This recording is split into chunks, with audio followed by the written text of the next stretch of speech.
2006 से 2011 तक भारतीय वायुसेना में रहा हूँ। बीजेपी की जो कार्यशैली है, यहाँ के लोगों के प्रति, देश के प्रति जो बीजेपी के नेताओं की, मोदी जी की खासकर जो भावना है, उसने मुझे प्रेरित किया भारतीय जनता पार्टी में आने के लिए।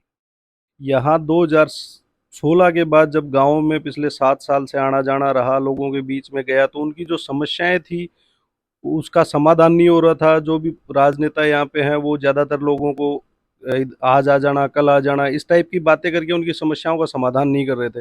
ये चीज़ें देखकर मुझे लगा कि मुझे भी राजनीति में आना चाहिए, लोगों की सेवा करनी चाहिए और उनकी समस्याओं का समाधान करना चाहिए। नमस्कार दोस्तों, मैं अखिल कुमार और आप देख रहे हैं जिला न्यूज़ झुन्नू का खास कार्यक्रम खास बातचीत में आपका बहुत बहुत स्वागत है। जिला न्यूज़ झुन्नू की टीम हर उन सूरजगढ़ विधानसभा का वो गांव डाणी के अंदर पहुंच के जनता की राय, उनका मुद्दा और उनकी जितनी समस्या उनके बारे में पूछताछ कर रही है। और साथ ही आज हमारे बीच में बातचीत करने खातर बीजेपी के खास उम्मीदवार विकास जी बालोटिया के बीच बातचीत हो रही है, तो आप पूरी जानकारी लेने की कोशिश करांगा कि बीजेपी में आने को कारण क्या है। सब पहले सर राम राम। राम राम। जिला न्यूज़ की टीम को बहुत बहुत धन्यवाद।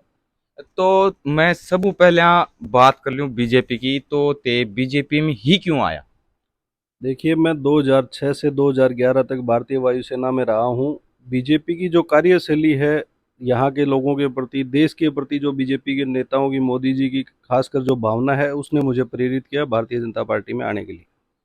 7 करोड़ घर परिवारों में गैस योजना पहुंचाकर उन्होंने उनके घर से धुएं की चोरी की है। और सुनो कांग्रेसियों, वो चाय बेचता है, सम्मान नहीं बेचता।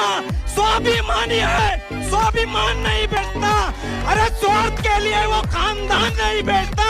और हुजूर हुजूर आपकी तरह वो हिंदुस्तान नहीं बेचता। तारो के कारण हो मोटिव हो कि आप राजनीतिक में कदम रखा और कौन सी सन्मति चालू करे? देखिए, मैं 2011 में भारतीय वायुसेना से रिटायरमेंट लेने के बाद मैंने 5 साल बाड़मेर में गैस एजेंसी का संचालन किया और उसके बाद 2 साल यहाँ सिंघाड़ा में गैस एजेंसी है उसका कार्यभार संभाला। यहाँ 2016 के बाद जब गाँव में पिछले 7 साल से आना जाना रहा, लोगों के बीच में गया, तो उनकी जो समस्याएं थी उसका समाधान नहीं हो रहा था। जो भी राजनेता यहाँ पे हैं वो ज़्यादातर लोगों को आज आ जाना, कल आ जाना, इस टाइप की बातें करके उनकी समस्याओं का समाधान नहीं कर रहे थे। ये चीज़ें देखकर मुझे लगा कि मुझे भी राजनीति में आना चाहिए, लोगों की सेवा करनी चाहिए और उनकी समस्याओं का समाधान करना चाहिए। सबू बड़ी बात अना कही है, हर को आइडल कोई न कोई हो है। अन को आइडल बाताऊं लाग्यो कि जनता थी, जनता की समस्या थी कि अन्य राजनीतिक में उतरना पड़ो। भारतीय जनता पार्टी को काम अच्छो लाग्यो, उनके अंदर ये आया ही। तो ईब जो सूरजगढ़ विधानसभा को जो माहौल चल रहा है, तो उनके अंदर ताने के लगा है कि बीजेपी में इतना उम्मीदवार उठे हैं, उनको के कारण है बीजेपी में उठे हैं, कांग्रेस में? देखिए, भारतीय जनता पार्टी की जो कार्यशैली है, इनके जो बड़े नेता हैं मोदी जी, नितिन गडकरी, इन लोगों की जो कार्यशैली है उसको देख करके जो युवा है वो ज़्यादातर भारतीय जनता पार्टी की तरफ प्रेरित हो रहे हैं। इसीलिए इस पार्टी में टिकट मांगने वालों की भी संख्या ज़्यादा है और ये एक कार्यकर्ता का अधिकार है। वो जब पार्टी के लिए काम करता है, पार्टी की रीति नीति को आगे बढ़ाता है, तो वो चुनाव लड़ना कोई बुरी बात नहीं है। तो लोगों में एक बात ज्यादातर सुनने मिली है कि मोदी सरकार है वह लगभग यूं कहें देश ने बेच दियो, उनके ऊपर के विचार है? देखिए साहब, ये तो विपक्ष का वो है, विचार है। एक दूसरे पार्टी को खराब बदनाम करने के लिए विपक्ष ऐसी साजिशें रच रहा है। बाकी भारतीय जनता पार्टी के माननीय प्रधानमंत्री मोदी जी ने देश के लिए जो इतने अच्छे काम किए हैं, धारा 370, जो एक तरह से ये गुलामी के बाद, आज़ादी के बाद ऐसा लग रहा था कि जम्मू कश्मीर कभी हमारे साथ शामिल हो ही नहीं पाएगा, उसको तोड़ा। राम मंदिर एक हिंदुओं के लिए बहुत बड़ा आस्था का केंद्र था, उसका निर्माण उन्होंने किया। आज विकास देखिए, हर गांव, हर शहर सड़कों से जुड़ा हुआ है। इतने सारे नेशनल हाईवेज बन रहे हैं, इतने सारे प्लेटफॉर्म रेलवे के, इतने बढ़िया बढ़िया। अभी 4 दिन पहले अपने झुंझुनू प्लेटफॉर्म पे 15 करोड़ रुपए का काम हुआ है। हवाई अड्डे हैं वो इतने अच्छे हो रहे हैं। पानी की जल जीवन मिशन योजना जो माननीय प्रधानमंत्री जी की है, घर घर पानी पहुंचाने की योजना है। इतनी सारी योजनाएं हैं, अगर आदमी गिनना चालू करे तो 2 दिन भी उसको कम पड़ेंगे। ये विपक्ष की एक चाल है प्रधानमंत्री जी को और भारतीय जनता पार्टी को बदनाम करने की, जिसमें वो कभी सफल नहीं होंगे। तो एक चीज मन ने और जनता ने और जनता को सवाल भी है कि मेड इन इंडिया और मेक इन इंडिया को उद्घाटन करो है, वो के कारण है?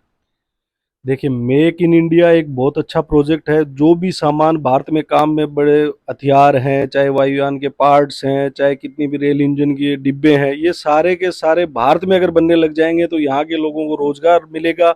भारत का जो पैसा है वो भारत में ही रहेगा।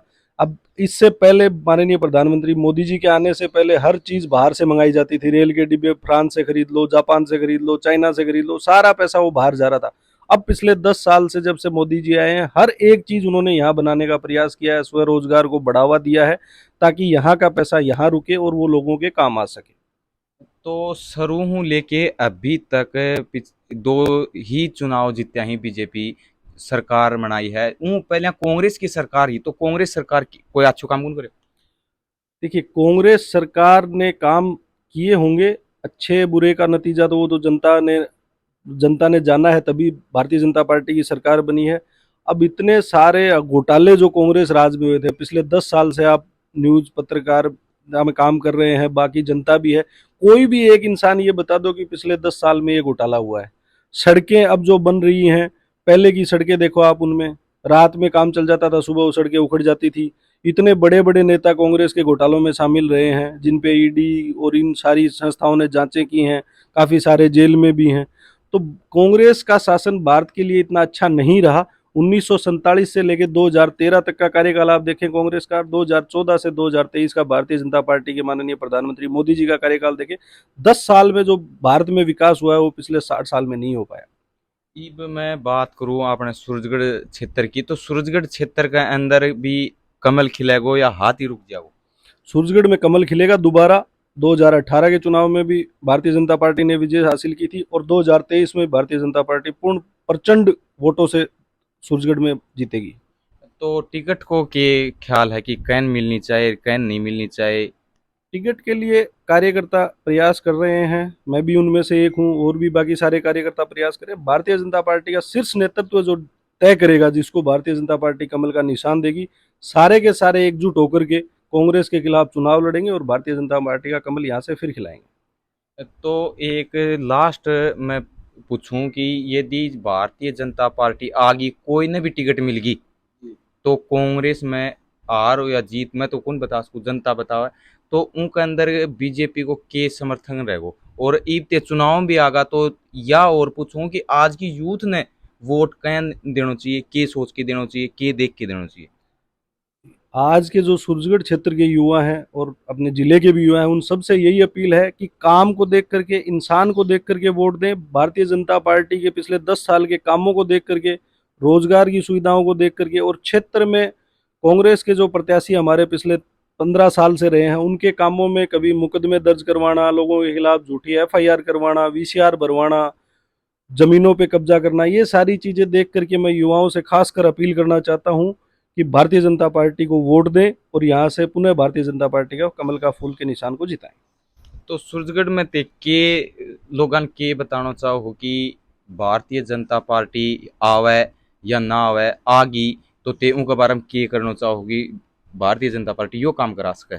ये फिलहाल या कमी? भारतीय जनता पार्टी की सरकार बनने के बाद यहाँ लोगों को रोजगार के साधन, कोशिश यही रहेगी कि यहाँ पे कोई अच्छी इंडस्ट्री की स्थापना करवाई जाए सरकार से, ताकि यहाँ के लोगों को रोजगार मिल सके। कानून व्यवस्था जो इतनी बुरी स्थिति में है उसको सुधारा जा सके। लोगों के झूठे मुकदमे हैं वो सरकार वापस ले। उन किसानों की जो पानी की समस्या है, जिसका पैसा 2017 में माननीय वसुंधरा जी ने सैंक्शन किया था, कुंभाराम लिफ्ट परियोजना का पैसा, उस पर काम चालू हो। यहाँ की सड़कों की व्यवस्था अच्छी हो। जो हमारी बेटियां हैं उनके लिए यहाँ पे अच्छा कोई इंस्टीट्यूट खुले। साथ ही युवाओं के लिए, जिसमें बहन भाई सभी आ गए, उनके लिए रोजगार के साधन की भी यहाँ हम लोग प्रयास करेंगे कि यहाँ उनको एक अच्छी इंडस्ट्री या ऐसा कोई बिजनेस हब बनाने की काम करें, जिससे उनको यहीं रोजगार मिल सके।